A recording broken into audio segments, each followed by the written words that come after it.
funding cuts. What's the biggest impact you've seen so far? Well, first of all, it's great to see you. Great to be here among friends and also those online. Look, in some ways, Massachusetts is no different than any other state right now. I mean, the cuts that we've seen to healthcare, to infrastructure, transportation funds have been cut to our state, food, we could go on. Unfortunately, the Trump administration has made cuts that are impacting so many states. But I think that for us in particular, we are a knowledge-based economy. We are a state that has grown over the last 250 years through investments in education, research, knowledge, and it's given rise to this incredible growth, for example, in life sciences, where we lead the world. And so when you think about cuts to NIH funding, NSF funding, NOAA, cuts to colleges and universities, that does have a disproportionate effect on Massachusetts. And it's not just, here's the important thing, it's not just jobs in those areas, in research, in science, in life sciences, for example. It's all the other jobs that go with it. Because 2 out of every 5 jobs in those areas are actually jobs in construction, in real estate, in legal IP operations, in hospitality, in restaurants. And so, that's why those cuts are particularly devastating to a state like Massachusetts. But, we could talk about what I'm doing to combat that, but that is certainly something that we're seeing. The other thing that's been hard for us is that we're a state where, as governor, I am very focused on lowering costs for residents, for businesses. That includes energy costs. One thing we don't need is energy supply to our region cut off. And unfortunately, that's what we're seeing by the Trump administration's move to kill jobs and to literally take away power by dismantling wind operations on the East Coast. Yes, and we're going to absolutely get to wind. But before we get there, I just did want to talk about what you've been doing to combat the threat that these funding cuts pose to the state. You've proposed using $400 million in state funding to help combat that. How far does that go? Well, here's the thing, okay?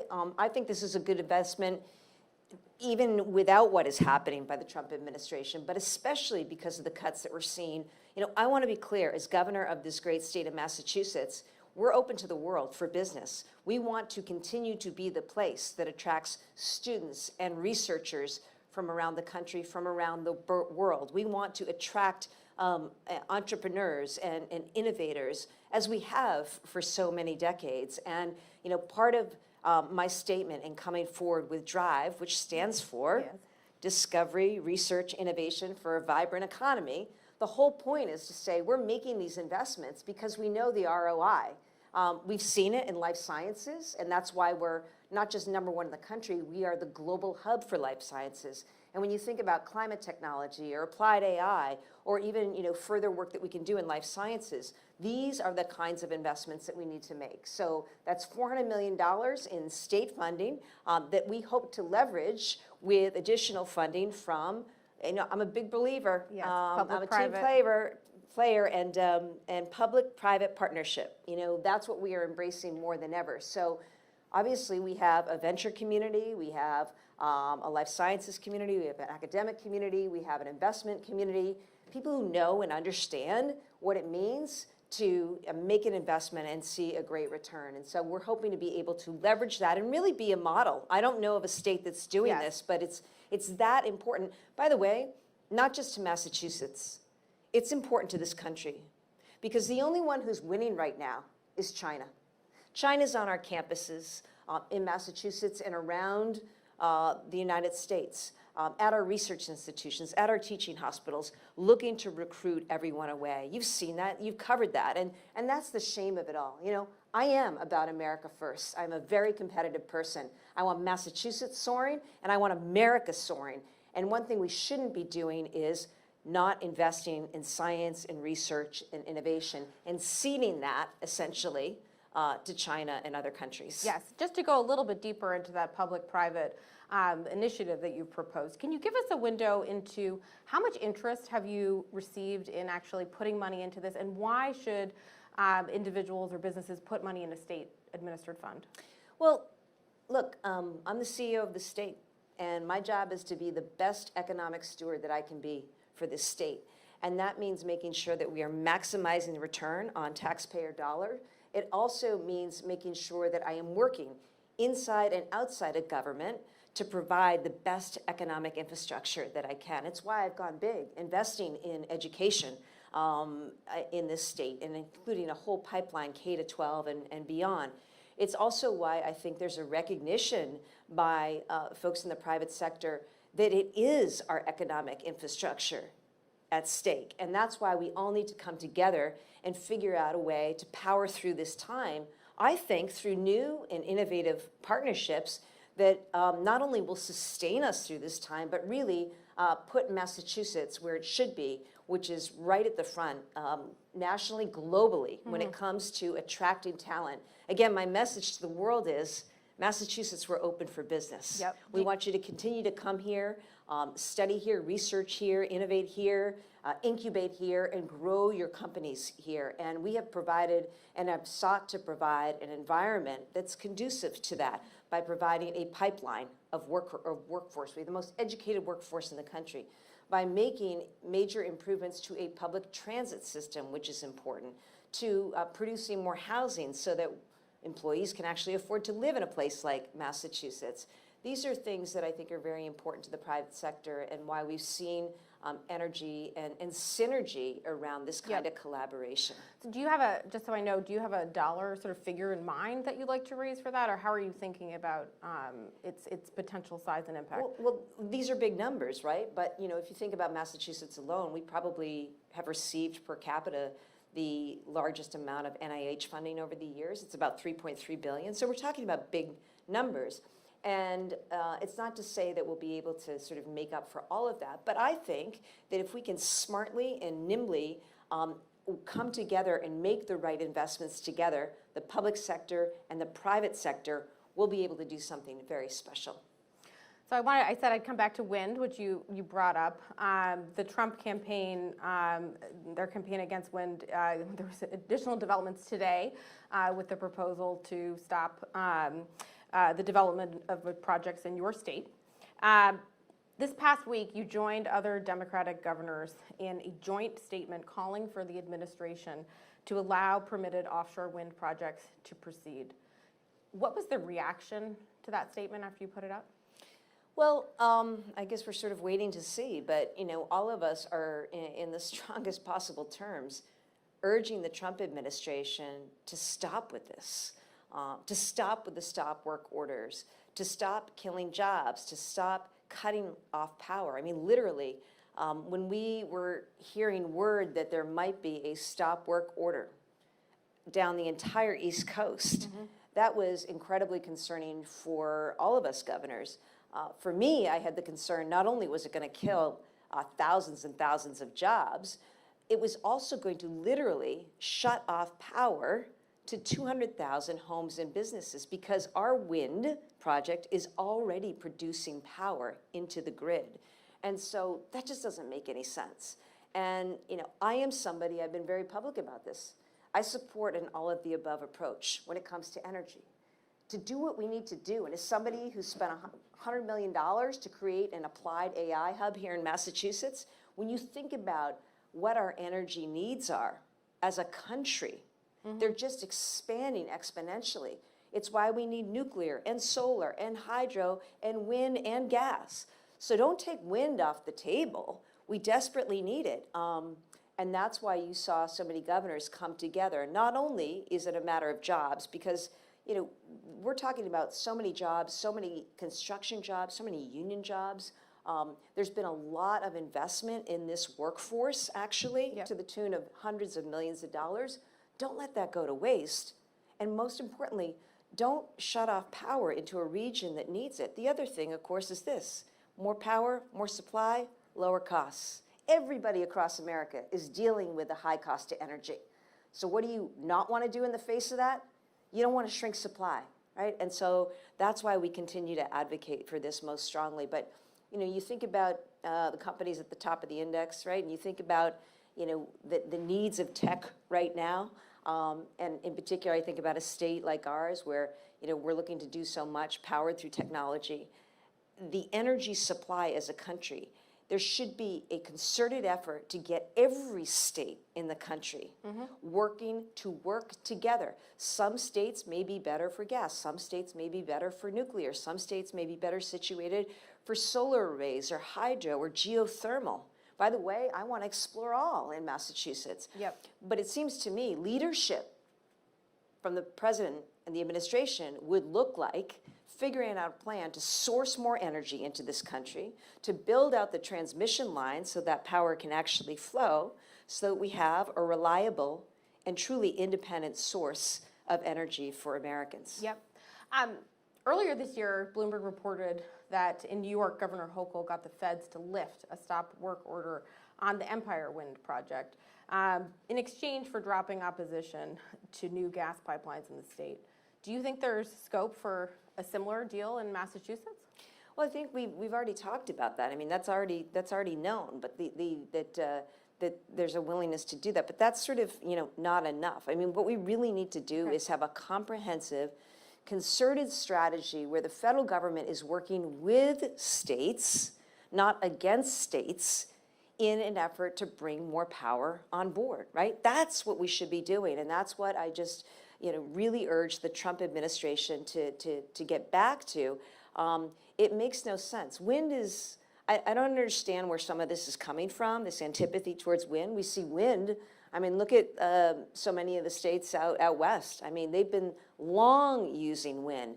We need to continue to do that here and to harness it here. It's a tremendous source for us. It's not the only source, which is why, I'm going to continue to work in partnership with other governors. It's also why months ago I invited all the premiers down from Canada, and what can we work out, this region and the eastern provinces, in terms of sourcing more energy into our regions. So just to be clear, as part of your all of the above approach to energy, you would be supportive of new gas pipelines in Massachusetts? I'd consider any proposals that come our way. In fact, Eversource, one of our utility companies, just filed a proposal for 10 years that I personally support, because we need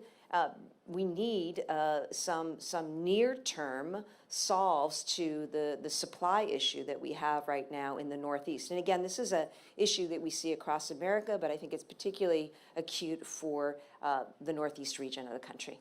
So at the same time, the state does have some pretty ambitious goals in terms of cutting its emissions. Do you have a plan B for renewable energy if Trump's opposition to wind doesn't really budge? Look, I have been, I think as governor, I was the first governor to name a climate chief across her administration. I'm very mindful of that. It's why I was invited by then Pope Francis to the Vatican to talk about how we could work both through national and subnational relationships on addressing some of these issues. That said, I am acutely focused right now on the issue of costs. Costs for our ratepayers, our residents, our businesses. And how do you deal with that? You deal with that by getting more supply into the region. And I think the good news here is that there are a lot of different ways to do that, to accomplish that, that also make use of a clean energy portfolio that is proven to work, and the prices are coming down on that. So don't take that off the table. I mean, there's a reason why China is building multiple wind farms right now, right? We already see them in Europe, for example. So we know this is part of the solution. Other countries are recognizing it.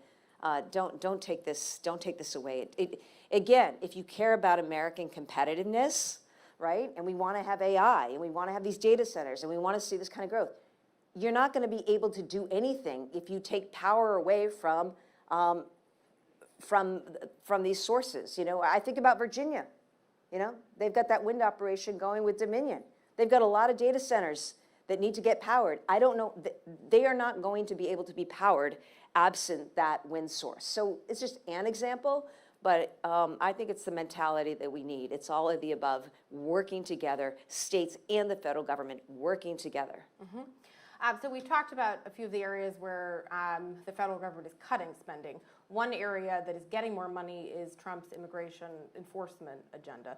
Assuming that arrests and deportations pick up, what is your strategy for dealing with that in Massachusetts? This is just another area where I shake my head. The investments have been made there, but to what end?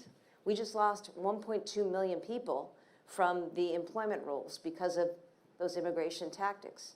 right? 1.2 million immigrants are not working today who were working 6 months ago. How is that good for our economy? And here's what I see. And remember, I was an attorney general, I was a prosecutor, I put away drug cartels and drug traffickers and human traffickers. I think I have my bona fides there, okay? And I've said, I was all in when it came to taking out violent criminals from our streets, our communities, right? I think every governor has said, we'll help. But that's not what's happening. It's construction workers and nannies and landscapers and health aides, right? People taking care of our kids. That's who's getting picked up. And it doesn't make any sense economically. It's heartbreaking. Mm-hmm. You know, it's heartbreaking. I mean, we are better than that, America. We're not a country that was about putting little Guatemalan kids on a plane and sending them all by their lonesome to a foreign country. That's not who we are. So yes, the money is unbelievable. I think it doesn't do anything to further public safety. Again, if you focused on, violent criminals, that's one thing, but that's not what they're running through now. They've run through that. And so they're taking away people who are contributing to our economy, who are paying taxes, who are contributing to our community.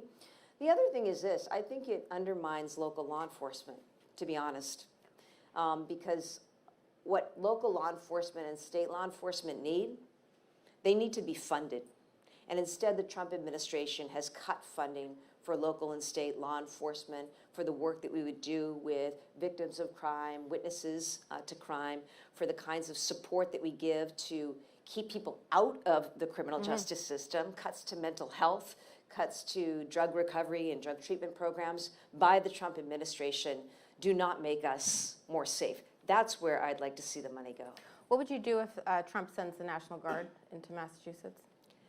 I don't know why he would. I don't know why he would. I'm very proud of the Massachusetts National Guard. Did you know that Massachusetts is the birthplace of the National Guard? I did not. Yes, we've been around since the 1600s. The very first muster of the National Guard was in Salem, Massachusetts. We're also the birthplace of the Navy and the Coast Guard, and we claim the Marines too, because George Washington sent a crew off a couple hundred years ago.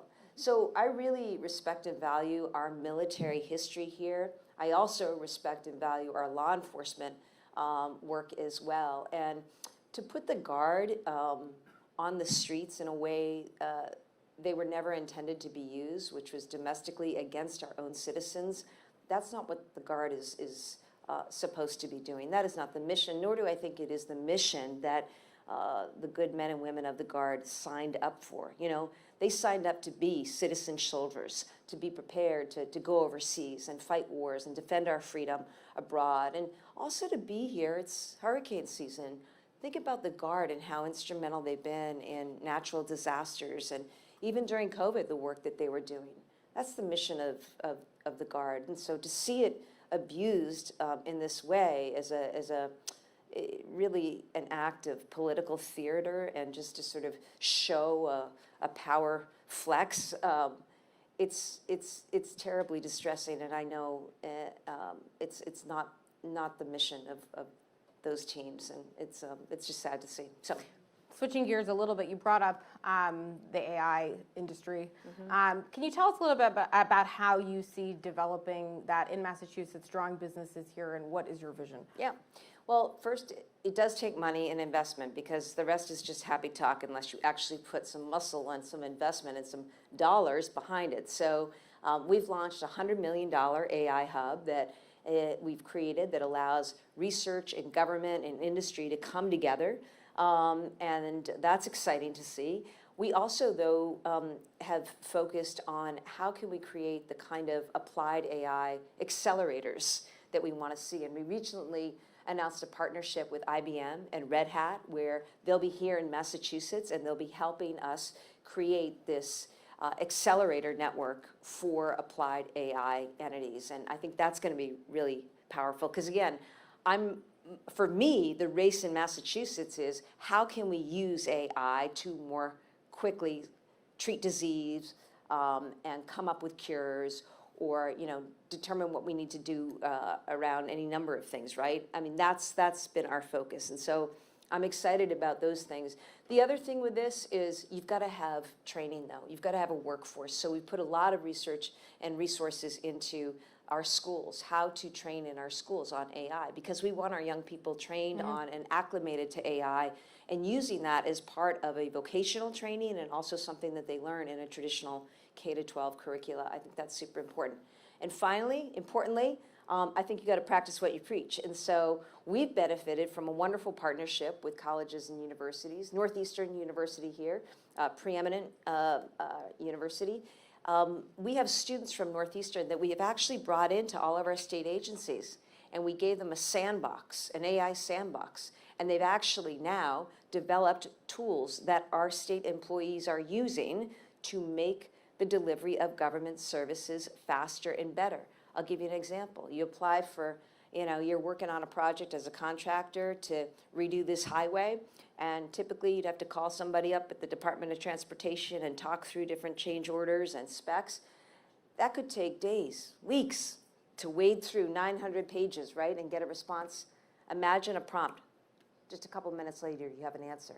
That's going to be great for government because it's going to help us better deliver and serve our people. So I'm very excited about the possibilities of AI in our state. Yep. So before we go to the audience Q&A, one last question. I was hoping you could zoom out a little bit for us and tell us how effective you think the Democratic Party has been so far at pushing back on President Trump.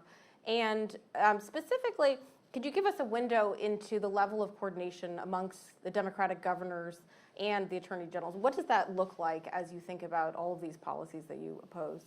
Yeah, I mean, and as I mentioned at the outset, I think all of us are dealing with really severe cuts and hits to our state. I think about the fact that the recently passed Big Beautiful Bill is going to potentially throw 350,000 Bay Staters off of health insurance. That's a huge number, right?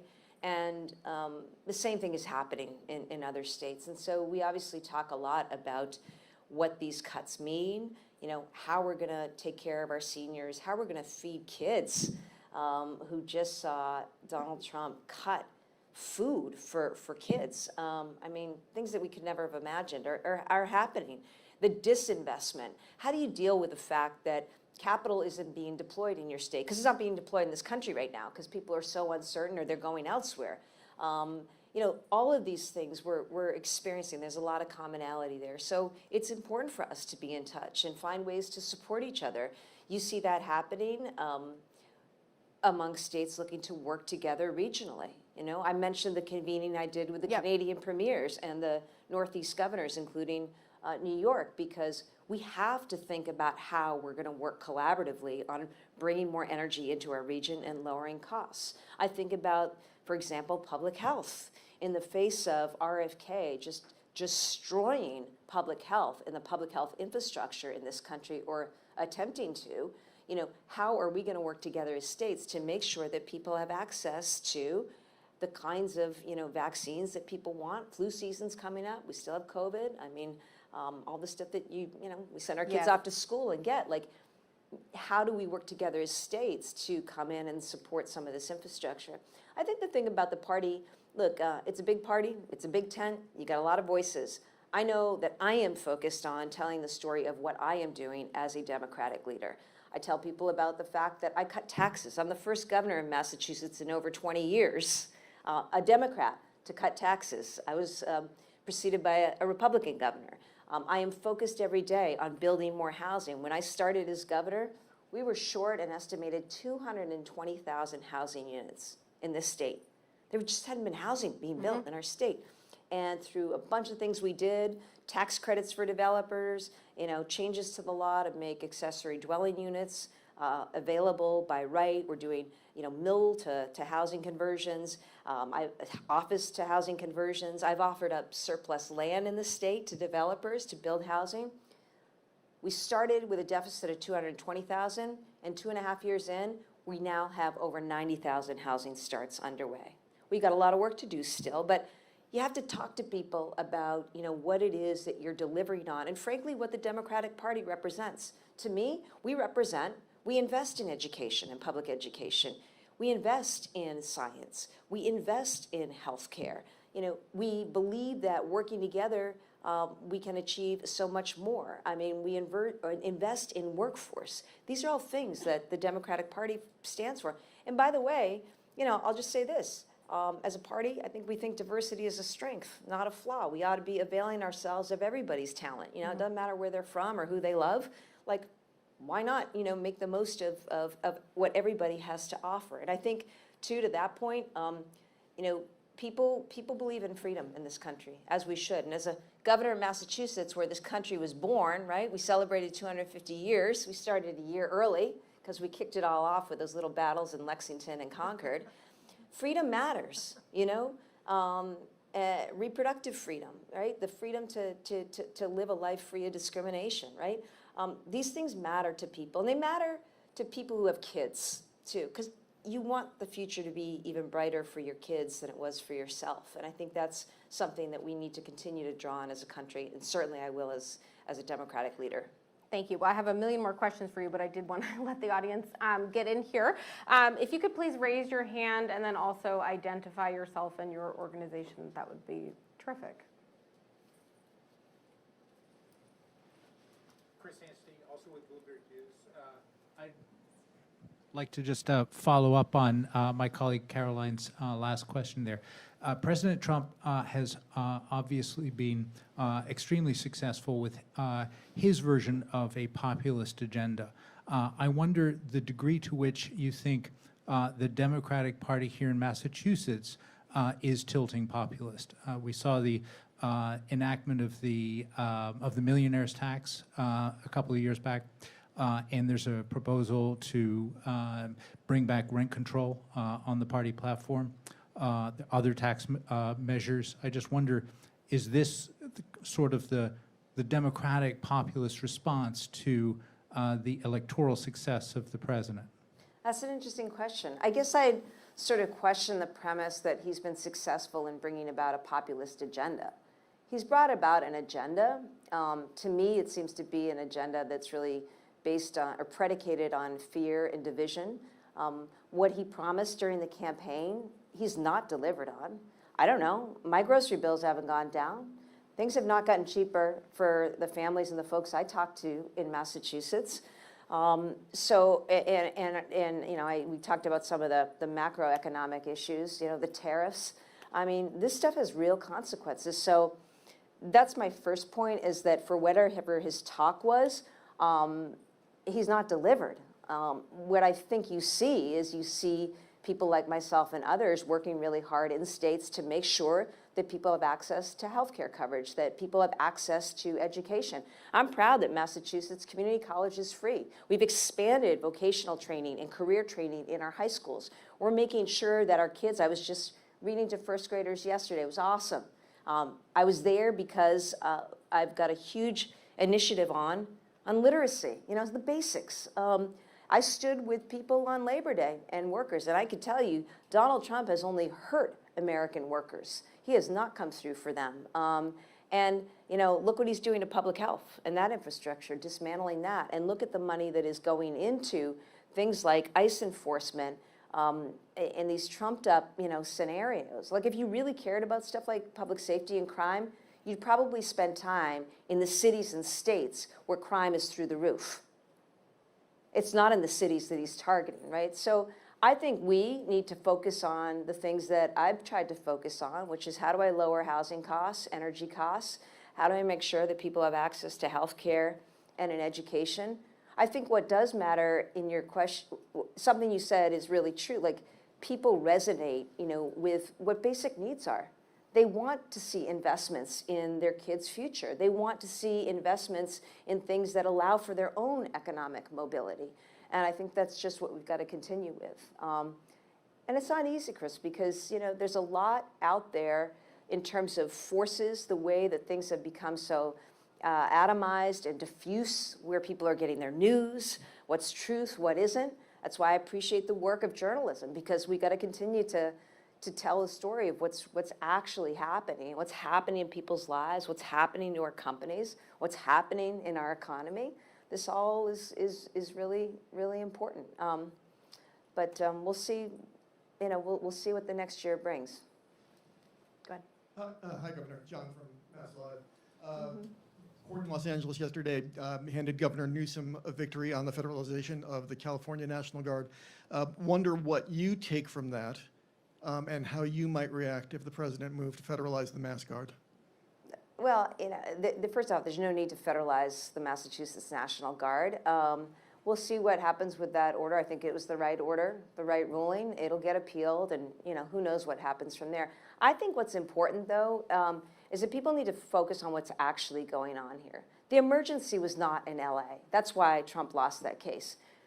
There are emergencies.